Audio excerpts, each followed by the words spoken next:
Jadi tidak perlu menunggu nikmat yang besar untuk bersyukur. Kita diberikan nikmat bisa ngopi bareng di sini.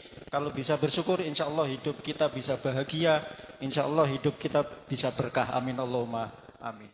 Pada awal abad ke-1 Hijriah, Islam sudah menyebar sampai keluar Jazirah Arab. Ya, jadi Islam tidak hanya di Arab aja, tapi menyebar sampai ke Spanyol, ke Eropa. Kalau di bahasa kitab itu namanya Andalusia. Itu yang sekarang Spanyol, negara modernnya. Ya mungkin yang suka bola itu Madrid. Itu Islam udah nyebar sampai di sana pada abad pertama. Luar biasa. Sunan Gresik kondang ilmu dagange. Yo terusin. Sunan Ampel falsafah molimone. Sunan Giri tembang dolanane, Sunan Bonang musisi gamelane. Mungkin kemarin sempat viral kan lagunya apa yang di Thailand itu, ada yang nge-share itu. Iya. Bapakku NU, ibu muslimat. Bayu Fatayat, Bayu Fatayat, melu NU ngalor ngidul, melu NU pancen nikmat, bawa berkat. Lagu itu sampai Thailand. Bismillahirrahmanirrahim. Assalamualaikum warahmatullahi wabarakatuh. Bismillah, alhamdulillah. Wassalatu wassalamu ala rasulillah Sayyidina Muhammad ibn Abdillah wa ala alihi wa sahbihi wa man tabi'a sunnatahu wa jama'atah min yaumina hada ila yaumin nahdah, amma ba'd. Al-Mukarram Sahibul Fadilah Ustadz Iswanto Haji Soko wa Jami'il Gawagis, ya Gus Sipul, Gus Munji ada enggak tadi? Dan Gus-Gus yang lain, wa Jami'il Asatid wal Asatidah, ada banyak guru-guru ini. Guru Busahir, Guru Boman, Guru Mardi, ibu-ibu guru juga banyak yang hadir malam ini. Mudah-mudahan beliau semua dipanjangkan umur, diberikan sehat walafiat. Para ruasa il'am, syuriyah, tanfidiyah, Nahdlatul Ulama, muslimat, para nawaning, ada nawaning, apa nawaning? Neng-neng, ada yang neng? Bunyai-bunyai semua ya? Bunyai-bunyai semua, mudah-mudahan selalu diberikan istiqomah, mensupport kiai-kiainya ini ya, ada Pak Iswanto, Gus-Gus yang berjuang di Nahdlatul Ulama. Para banom, Nahdlatul Ulama, Banser, Ansor ini, Pagar Nusa ya? Alhamdulillah bisa hadir pada malam hari ini. Yang pertama, patut kita bersyukur, alhamdulillah. Pada malam hari ini Allah mentakdirkan kita bersama untuk melangkahkan kaki di tempat yang insya Allah penuh berkah ini. Banyak orang-orang yang pada malam hari ini langkah kakinya ditakdirkan di bukan tempat majelis ilmu. Ya, alhamdulillah kita habis Isya bisa melangkahkan kaki di sini, membaca maulid, mendengarkan mauidhah, serta bisa bersilaturahmi dengan saudara-saudara kita bersama. Mungkin beberapa kegiatan NU banyak yang kita ikuti. Salah satunya ada rutinan Darun Najah, ada Songka, ada Al-Kahfi, ya. Kita patut bersyukur salah satu nikmat kecil saja yang diberikan oleh Allah Subhanahu wa taala. Kita bisa ngopi aja malam hari ini, itu sebuah kenikmatan. Ya. disuguhi secara gratis, nggak bayar. Nggih. Karena ngopi di Indomaret sekarang mahal Pak, satu cup satu gelas saja udah 30.000 itu. Apalagi kopi-kopi pinggir jalan itu yang kopi-kopi street itu satu gelas 25 itu, cangkirnya kecil lagi. Sampai di sini udah dibikinkan tinggal nyantap ya. Ya, gitu aja nggak mau ya guru ini. Guru Mardi ini salah satu jamaah yang istiqomah di setiap majelis taklim. Di setiap ada kegiatan beliau hadir. Padahal kalau dari sisi umur kita patut iri dan cemburu kepada beliau. Jalan kakinya agak susah, ya kan? Untuk jalan aja repot, naik motor apalagi utuk-utuk dari Songkak bisa hadir ke sini. Malam Senin yang di Al-Kahfi istiqomah beliau. Ya. Makanya ini suatu kenikmatan bagi kita semua yang wajib kita syukuri, yang masih muda-muda, yang usianya masih di bawah 40, ya. Ini semua adalah takdir dari Allah yang memberikan hidayah kita semua. Amin Allahumma amin. Jadi tidak perlu menunggu nikmat yang besar untuk bersyukur. Kita diberikan nikmat bisa ngopi bareng di sini. Kalau bisa bersyukur, insya Allah hidup kita bisa bahagia. Insya Allah hidup kita bisa berkah. Amin Allahumma amin. Yang kedua, sholawat dan salam. Tak lupa kita haturkan kehadirat junjungan kita Nabi Agung Muhammad Sallallahu Alaihi Wasallam. Pada malam hari ini, tadi kita udah baca Maulid Berjanji. Ini salah satu sirah nabawiyah, sejarah-sejarah Kanjeng Nabi yang dibaca. Ya. Ini pun kita wajib bersyukur. Kita ditakdirkan sebagai umatnya Kanjeng Nabi Muhammad yang hidup di negara yang aman, tentram, tanpa konflik seperti negara-negara Islam di luar sana. Ya. Ini saudara-saudara kita yang di Timur Tengah. Orang-orang Islam di Gaza, di Palestina, di Iran. Enggak kober, Pak. Rutinan itu enggak kober. Enggak ada di sana ikut muslimat, safari muslimat, enggak kober. Ya. Ngaji atau ngadain sholawatan itu enggak ada di sana. Ya. Ya hari-hari perang. Tiap malam rudal berterbangan di atas kepala. Ya. Makanya kita yang hidup di negara yang aman, tentram, Indonesia bisa batu kajang bersolawat, batu sobang bersolawat, pasir bersolawat. Itu hari-hari malam-malam itu. Grupnya Az-Zahir nggak ada berhentinya itu. Nggak ada ceritanya Palestina bersolawat. Ada? Nggak ada. Makanya ini suatu kenikmatan kita sebagai umat Nabi Muhammad yang ditakdirkan hidup di Indonesia. Amin Allahumma amin. Oke, mungkin karena ini dibatasi sampai jam 10 katanya. Jadi hanya 15 menit, mudah-mudahan selesai aja ini. Ya. Sedikit saya akan membahas tentang sejarah. Jadi dalam sejarah Islam, dakwah yang dibawa oleh Kanjeng Nabi Muhammad SAW, beliau selalu melakukan syiar Islam dengan cara damai dan santun. Itu perlu digarisbawahi. Kanjeng Nabi membawa Islam itu dengan jalan damai dan santun.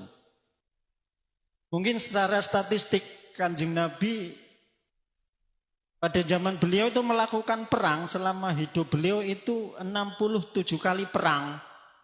Dan 27 kalinya beliau langsung mimpin di depan. Ya. Dari 67 perang tersebut, itu bukan Nabi yang memulai duluan, tapi karena musuh kafir Quraisy yang menyerang dulu, kemudian umat Islam membela, mempertahankan diri. Oke. Mungkin ada yang tahu perang-perang pada zaman Nabi? 67 perang loh, kalau sampean pernah belajar sejarah. Kalau ada yang bisa menyebutkan 5 aja, saya kasih 50.000.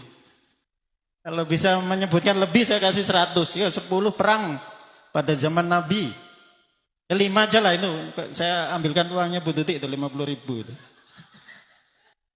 Ayo, guru. Biasanya semangat ini guru. Perang pada zaman Nabi. Satu, perang Badar. Ayo ngacung dulu. Nanti jawabnya bareng-bareng. Saya nggak bisa ngasih uangnya ini nanti. Ayo angkat tangan dulu. Guru, apa? Siapa tadi yang nyebut perang Badar? Ini Pak Hadi kayaknya pinter ini. Perang Israel. Perang Badar, yo. Ya, ngacung, nanti uangnya aku kasih siapa yang nanti bingung nanti. Ayo, Bu Meme, perang Badar, perang Uhud, 2. Ayo, ini kasih bocoran itu. Perang Khandaq, yuk terus. Ada lagi? Oh, perang Bani Quraidah, ya bener 4. Satu lagi. Mending tuh buat beli martabak nanti. Perang Khaybar. Ya. Bu, bawa uang ya Bu? 50.000 aja Bu. Ya. Ada 67 perang loh pada zamannya Nabi. 100 lagi itu. Susuk.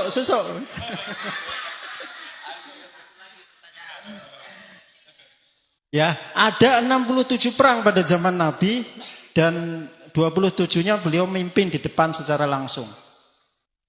Dan itu tadi yang mungkin belajar tarikh itu pasti paham lah tentang perang. Ya, nanti ambil ya Bu ya. Terus gini, saya akan sambung estafet syiar Islam setelah wafatnya Kanjeng Nabi Muhammad SAW dilanjutkan oleh Khulafaur Rasyidin, dilanjutkan para sahabat tabi'in, kemudian tabi'in, kemudian para ulama, akhirnya menyebar ke seluruh penjuru dunia. Pada awal abad ke-1 Hijriah, Islam sudah menyebar sampai keluar jazirah Arab. Ya. Jadi Islam tidak hanya di Arab aja, tapi menyebar sampai ke Spanyol, ke Eropa. Kalau di bahasa kitab itu namanya Andalusia. Itu yang sekarang Spanyol, negara modernnya. Ya mungkin yang suka bola itu Madrid. Itu Islam udah nyebar sampai di sana pada abad pertama. Luar biasa. Ya. Terus penyebaran Islam semakin masif dibawa oleh para pedagang dari Arab, para saudagar dari Arab, melewati Persia, Cina, India, kemudian dibawa oleh para dai-dai hingga sampailah ke Nusantara yaitu Indonesia. Oke, saya akan lebih spesifik lagi. Syiar Islam di Indonesia atau di Nusantara itu disebarkan lebih damai, lebih santun. Kita tahu sejarah Wali Songo. Wali Songo menyebarkan Islam tidak dengan kekerasan, tidak dengan mengangkat pedang, tidak dengan misuh-misuh, tidak dengan membubarkan agama Hindu-Buddha, tidak dengan menghancurkan candi-candi, tidak. Tapi Wali Songo menyebarkan Islam dengan cara akulturasi budaya, masuk melebur pada ajaran-ajaran Hindu-Buddha yang sudah lama duluan masuk di Nusantara. Oke. Ada 4 jalur yang dilakukan oleh para pembawa Islam masuk ke Nusantara, yaitu yang pertama, ini nanti yang biasa belajar SKI. Apa SKI? Ada yang sekolah MTS kah dulu? Sejarah Kebudayaan Islam ya.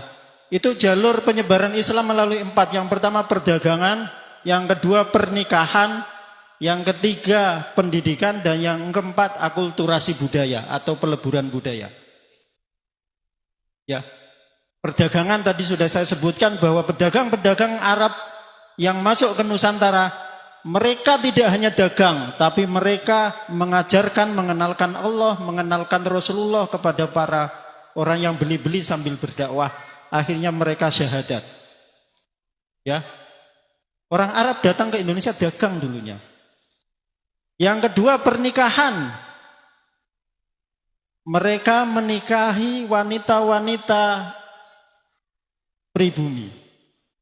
Yang akhirnya masuk Islam, anak cucunya dan ke bawah akhirnya juga ikut Islam. sehingga umat Islam menjadi banyak. Ada orang-orang dari sana yang menikahi dengan putri-putri raja, ya kan? Ya. Banyak kan kisah-kisahnya, bukan CEO ya. Nanti CEO itu madrajin itu. Ya.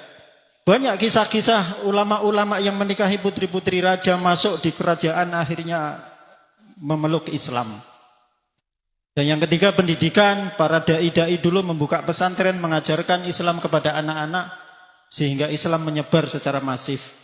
Dan yang terakhir adalah akulturasi budaya. Ini yang saya sebutkan tadi, bahwa Islam dibawa oleh Wali Songo melalui budaya-budaya, kesenian-kesenian, sehingga gampang diterima oleh warga Nusantara atau penduduk Indonesia. Ya. Sunan Giri itu menciptakan tembang dolanan. Ini kan apa namanya? Ini kalau nggak memahami kultur kan susah. Sunan Bonang dakwah dengan musik gamelan. Ya. Sunan Kalijogo dakwah dengan wayang kulit. Kayaknya ada yang apa lagunya tadi ya? Sunan Gresik kondang ilmu dagange. Yo terusin. Sunan Ampel falsafah molimone. Sunan Giri tembang dolanane. Sunan Bonang musisi gamelane. Sunan Derajat pepali pitune. Sunan Kalijogo wayangane. Sunan Kudus apa? Enggak hafal. Gede toleransine. Sunan Gunung Jati politike. Ayo podo eling saklawase. Ada lagunya kan?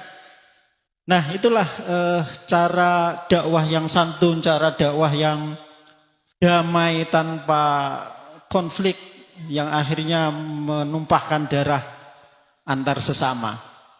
Nah, ini apa korelasinya dengan dakwah zaman modern sekarang? Ini pengen saya tekankan bahwa banyak media-media dakwah sekarang yang selalu dikritik. Mungkin kita sebagai warga NU udah terbiasa dengan sholawatan yang dimodifikasi dengan musik-musik dangdut, ya kan? Atau koplo, atau reggae, atau apa lagi? Sound horek itu apa? Jedak-jeduk, ya kan? Ada kan? Banyak. Tapi kalau itu kita menghukumi haram atau sesat, ya susah nanti, ya. Padahal tujuan seni dan apa namanya itu budaya itu adalah biar dikenal di kalangan orang-orang yang non pesantren atau yang nggak ngaji gitu. Mungkin kemarin sempat viral kan lagunya apa yang di Thailand itu, ada yang nge-share itu. Iya. Bapakku NU, ibu muslimat. Bayu fatayat, bayu fatayat, melu NU ngalor ngidul, melu NU pancen nikmat, bawa berkat. Lagu itu sampai Thailand. Akhirnya kan syairnya yang di belakang tadi ada sholatullah, salamullah, bener gak? Itu mereka yang notabene orang Thailand agamanya mbuh ora jelas gitu kan. Akhirnya sholawatan. Ya, itu rusak kalau sampean tahu riwayat negara Thailand itu, waduh parah. Tapi ternyata syair yang diciptakan di Jawa gitu, bisa sampai di sana, bisa sampai dinyanyikan, akhirnya sholawatan. Ya, Tidak hanya itu, mungkin lagu-lagu Jawa yang dimodif dengan sholawatan juga banyak ya, seperti perahu layar itu kan. Gimana lagu perahu layar itu? Ya Rasulullah salamun alaik, ya Rafi Asyah. Iya, kan hafal kan? Iya. Tidak hanya lagu-lagu Jawa, bahkan lagu-lagu Indonesia pun dimodif, sholawat pun jadi. Yeah. Ya Nabi salamun alaik, ya Rasul salamun alaik. Lagu apa? Lagu India apa? Lagu aslinya ada yang tahu? Ya? Tuje dekato ye jana sanum. Apa kan? Itu Pak. Jadi dakwah itu harus lentur, harus soft, harus cantik. Akhirnya warga ini menerima atau umat ini menerima gitu. Jadi bukan datang bawa pedang bubarin sana sini gitu kan, kafir, musyrik, takbir gitu kan. Itu justru malah orang sekarang, waduh, itu anak-anak muda itu. Coba sekarang musik-musik reggae dikasih sholawatan. Haddad Alwi yang kemarin pernah konser itu anak-anak punk. Anak-anak jalanan diajak mahalul qiyam, nangis pada menghayati meratapi. Ya. Ya kita juga sering nonton Gus Miftah yang masuk ke dunia malam gitu kan, kafe-kafe, dakwain LC. Ya. Diajak maulidan, sholawatan, bahkan tahlilan di dalam kafe. Ya. Ini coba iya, disuruh pakai hijab dulu lah. Ya, ini mungkin metode-metode ini perlu kita tiru gitu kan. Barangkali Pak Is pengen dakwah ke Gunung Rambutan gitu kan. Atau sekali-kali kita sholawatan maulidan di gunung sana gitu kan. Iya, perlu gitu kan.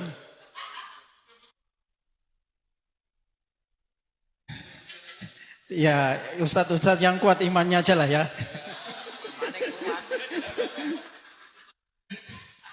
Ya, jadi begitu. Karena gini, anak-anak kalau nggak dididik dengan cara kita melebur ke budaya mereka gitu kan, akhirnya mereka lari ke lingkungan-lingkungan atau circle yang membahayakan. Ya kayak malam Jumat gini, paling mereka nongkrongnya di kafe, nongkrong online atau main game gitu kan, sampai tengah malam, sampai jam 3 ngopi, main biliar, itu kan negatif gitu. Ya, alangkah baiknya kita giring ke hal-hal yang positif sehingga mereka mendapatkan hidayah dari Allah Subhanahu wa taala. Ya. Kalau mereka ada yang berpendapat bahwa ini sesat gitu kan, atau ini musyrik gitu. Kalau kata Kiai Zulfa itu berarti ngopinya kurang jauh gitu. Berarti ngopinya kurang kental gitu. Ya. Karena sejatinya adalah ada sebuah kaidah yang menjelaskan al-ibrah bil jauhar la bil madhar. Berislam itu yang penting isinya, bukan casingnya. Ya, sekali lagi al-ibrah bil jauhar la bil madhar. Berislam itu yang penting isinya, bukan casingnya. Musik gitu kan, itu kan casing, tapi isinya kalau sholawatan, ya apa salahnya?